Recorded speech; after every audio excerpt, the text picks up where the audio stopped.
Trainee IAS पूजा खेडकर मामले की संगीनता और भी ज़्यादा बढ़ चुकी है। कल ही हमने देखा था कि केंद्र सरकार के द्वारा एक डेडिकेटेड पैनल को फॉर्म किया गया है, जिसके तहत वो लोग यहाँ पर पूजा खेडकर की जितने भी जो डिसेबिलिटी के सर्टिफिकेट्स हैं और जो कास्ट के सर्टिफिकेट्स हैं उनको यहाँ पे इवैल्यूएट करने वाले हैं। लेकिन दोस्तों, आज सुबह ही ये खबर सामने आई है कि पैनल ने ये अनाउंस किया है कि अगर उनके जो सर्टिफिकेट्स हैं वो यहाँ पे फेक पाए जाते हैं तो उस केस में पूजा खेडकर को हम लोग टर्मिनेट करेंगे आईएएस की सर्विस से, एंड साथ में क्रिमिनल चार्जेस भी इनके अगेंस्ट शुरू किए जाएंगे सो दैट इनको यहाँ पे जेल भी भेजा जा सके। और इस चीज़ को लेकर पैनल ये कहता है कि इसको लेकर पहले भी बहुत सारे प्रेसिडेंट्स हैं जो कि हमारी कोर्ट्स के द्वारा सेट किए गए हैं। आप लोग यहाँ पे देख भी सकते हैं, कई बार हमें देखने को मिला है कि कई बार जब कैंडिडेट्स गलत या फिर फेक कास्ट सर्टिफिकेट्स या फिर डिसेबिलिटी सर्टिफिकेट्स का इस्तेमाल करते हैं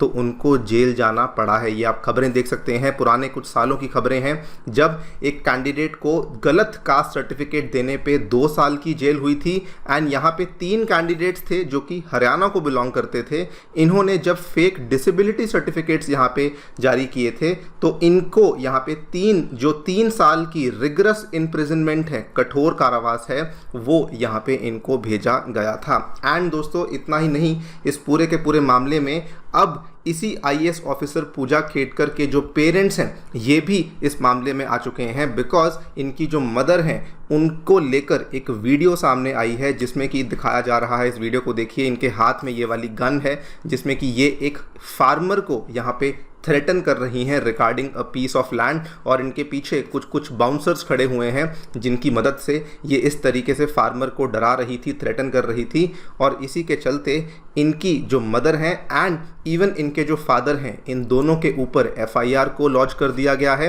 एंड इनकी मदर के ऊपर जो आर्म्स एक्ट के तहत केस है वो भी यहाँ पे जारी कर दिया गया है। आप लोग यहाँ पे देख सकते हैं, trainee IAS officer Pooja Khedkar's mother brandishes gun and threatens farmers. बात करेंगे इन लेटेस्ट अपडेट्स के बारे में एंड ऑल्सो जो ब्रीफ बैकग्राउंड है इस पूरी कहानी का वो भी आपके साथ हम लोग शेयर करने वाले हैं। आइए शुरू करते हैं दोस्तों मेरे साथ। मेरा नाम है अनिरुद्ध। यदि आप लोग हमें फॉलो करना चाहते हैं, हमारे लेक्चर्स के अपडेट्स को प्राप्त करना चाहते हैं तो यहाँ पर दिए गए टेलीग्राम चैनल्स के माध्यम से ऐसा कर सकते हैं। आगे बढ़ने से पहले बताना चाहूँगा कि अनअकैडमी के ऑफलाइन सेंटर्स अब नई दिल्ली के करोलबाग और मुखर्जी नगर में आ चुके हैं, साथ में उत्तर प्रदेश के प्रयागराज में भी आ चुके हैं। सभी सेंटर्स में हम लोग आपके लिए GS courses along with that CSAT, essay writing classes, current affairs की कवरेज एंड टेस्ट सीरीज जैसी सभी सर्विसेज अवेलेबल करवा रहे हैं। ऑल्सो साथ में आप लोग हमारी अनअकैडमी ऐप को भी जाकर के डाउनलोड कर सकते हैं, जहां पर हम लोग आपके लिए यूपीएससी का फ्री कंटेंट भी अवेलेबल करवा रहे हैं। All right, so directly coming to the latest update, back story हम सभी जानते ही हैं। कल केंद्र सरकार के द्वारा, इनफैक्ट डीओपीटी के द्वारा यहाँ पर एक 1 मैन पैनल को एस्टैब्लिश किया गया है जो कि इस पूरे मामले की जो शनाख्त है वो यहाँ पे करना शुरू कर चुका है। और उन्होंने यहाँ पर कहा है कि if found guilty of miss representation या फिर सप्रेशन ऑफ द फैक्ट्स, तो उस केस में जो परिणाम होंगे वो इनके लिए बहुत ज़्यादा सिवियर परिणाम हैं जो कि इनको फेस करने पड़ सकते हैं। ये जो यहाँ पर एक कमिटी फॉर्म करी गई है, डीओपीटी में एडिशनल सेक्रेटरी हैं मनोज द्विवेदी, इनके सुपरविजन के अंडर इस कमेटी को फॉर्म किया गया है। एंड इन्होंने बेसिकली यहाँ पर ये चीज़ चेक करनी है कि जो भी सर्टिफिकेट्स यहाँ पे इशू किए गए थे वो इशूइंग अथॉरिटी कौन थी, इशूइंग अथॉरिटी ने क्या क्या उनका बैकग्राउंड चेक किया था, इवन एम्स दिल्ली के साथ भी जो मेडिकल टेस्ट होने थे क्या वो मेडिकल टेस्ट सही तरीके से किए गए थे, नहीं किए गए थे। इन सभी चीज़ों के माध्यम से इनकी डिसेबिलिटी और इनकी कास्ट सर्टिफिकेट्स को यहाँ पे वेरीफाई किया जाएगा।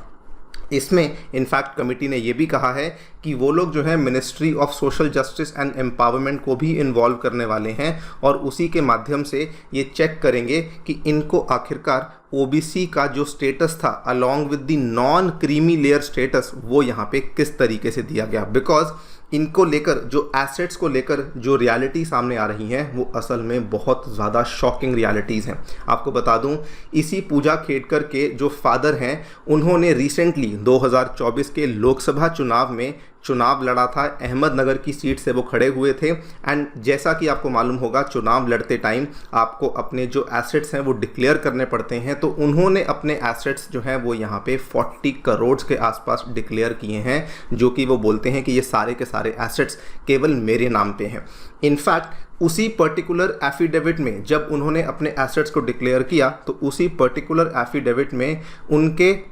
जो पिताजी हैं मिस्टर दिलीप खेड़कर, उन्होंने खुद ही इस चीज़ को एडमिट किया कि वो ओबीसी नॉन क्रीमी लेयर नहीं बल्कि वो ओबीसी क्रीमी लेयर को बिलोंग करते हैं। तो ये काफ़ी सरप्राइजिंग बन जाता है कि जब ये खुद ओबीसी क्रीमी लेयर को बिलोंग करते हैं और उन्होंने साथ में लिखा कि इवन इनकी बेटी क्रीमी लेयर को बिलोंग करती है, तो फिर किस तरीके से इन्होंने नॉन क्रीमी लेयर के तहत अपनी इस रिजर्वेशन का यहाँ पर फ़ायदा उठाया। इतना ही नहीं, वैसे ऑन अ सेपरेट नोट बता दूँ कि ये जो IAS ऑफिसर पूजा खेड़कर हैं, जो कि by the way trainee officer हैं, 32 साल की हैं ये, इन्होंने भी अपने एसेट्स डिक्लेयर किए हुए हैं। एंड इनके पास जो एसेट्स हैं वो लगभग 22 करोड़ के एसेट्स यहाँ पर देखने को मिल जाते हैं। इसका भी पूरा का पूरा चिट्ठा सामने आ चुका है, आप लोग देखिए। इनके पास कई सारी प्रॉपर्टीज़ हैं। पुणे का एक एरिया है महालुंगे, उसके बाद यहाँ पर अहमदनगर की कुछ प्रॉपर्टीज़ हैं, उसके बाद इन सारी प्रॉपर्टीज़ के आप दाम देखिए। जो प्रेजेंट वैल्यू बताई गई है 6 to 8 crore, 6 to 8 crore, 3 to 4 crore, 1 crore, 25 lakh, 45 lakh, 75 lakh,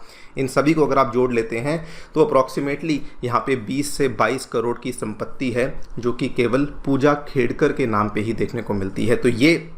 सारी की सारी बातें जो कि अब सामने आ चुकी हैं बिकॉज ऑफ सोशल मीडिया कह लीजिए, बिकॉज ऑफ प्रेशर कह लीजिए, इसी की वजह से ये जो पैनल है इन सभी चीज़ों की यहाँ पे शनाख्त करने वाला है। एंड साथ में पैनल ने ये भी कहा है कि ये एम्स दिल्ली के एक्सपर्ट्स के साथ भी कोलैबोरेट करेंगे टू इवैल्यूएट जो यहाँ पर विजुअल और मेंटल डिसेबिलिटीज़ का दावा पूजा खेड़कर ने किया था अपनी IAS की सीट पाने के लिए, क्या जो वो दावा है वो गवर्नमेंट एम्प्लॉयमेंट को जो के लिए जो रिक्वायर्ड होता है, क्या वो दावा यहाँ पे मीट होता है या नहीं। And then the panel said कि हम लोग हमारी जो फाइंडिंग्स हैं उनको DOPT में भेजेंगे, DOPT के साथ साथ महाराष्ट्र गवर्नमेंट को भेजेंगे। वो इसलिए बिकॉज पूजा खेड़कर का एलोकेशन महाराष्ट्र कैडर में हुआ है, और अगर वो यहाँ पे गिल्टी पाई जाती हैं, दोषी पाई जाती हैं, तो उस केस में टर्मिनेशन तो होगा ही होगा, लेकिन साथ में क्रिमिनल चार्जेस भी होने वाले हैं अपने जाली कागजात पेश करने के लिए एंड अथॉरिटीज़ को यहाँ पे झांसे में रखने के लिए। आप लोग को मैं पहले ही बता चुका हूँ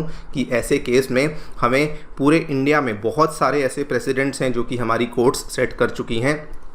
कि अगर आपने फेक कास्ट सर्टिफिकेट दिया तो आपको कम से कम 2 साल की सज़ा, अगर आपने फेक डिसेबिलिटी सर्टिफिकेट दिया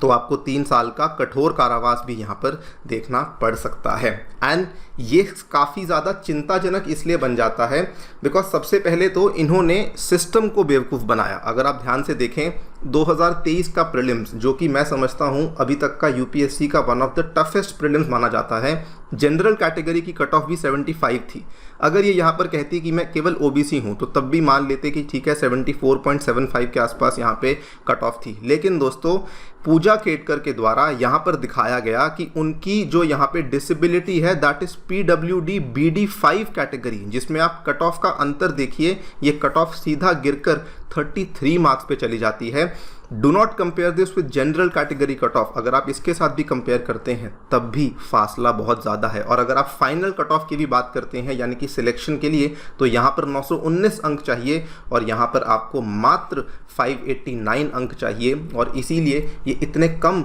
नंबर लाने के बावजूद भी इनका यहाँ पे चयन हुआ एंड सबसे प्रेस्टिजियस IAS सर्विस में भी इनको यहाँ पर सर्व करने का मौका मिला। ये 2023 का कट ऑफ है, 2022 का देख लीजिए, मैं सारे नहीं दिखाऊंगा लेकिन आप अंदाज़ा लगा सकते हैं कि अंतर कितना ज़्यादा है। 2022 में फाइनल कट ऑफ OBC का 923 था एंड PWD BD5 का केवल 590 अंक का यहाँ पे कट ऑफ था। और यहाँ पर भी क्योंकि इनका OBC creamy non creamy layer का झंझट भी चल रहा है, तो देयर इज़ अ पॉसिबिलिटी कि ये शायद OBC के तहत भी रिजर्वेशन यहाँ पर इनको नहीं मिलनी चाहिए थी, लेकिन वो भी इन्होंने ली है along with the PWD BD5 category. Now साथ ही में जो केस है इनके पेरेंट्स के खिलाफ भी यहाँ पे जारी कर दिया गया है। इनफैक्ट पर्टिकुलरली इनकी मदर के खिलाफ जो केस जारी किया गया है, इंडियन आर्म्स एक्ट के तहत केस जारी किया गया है। साथ में भारतीय न्याय संहिता के अलग अलग सेक्शंस हैं जो कि यहाँ पे लागू कर दिए गए हैं अगेंस्ट हर मदर। इनका नाम है मनोरमा खेड़कर और ये आप यहाँ पे देखिए,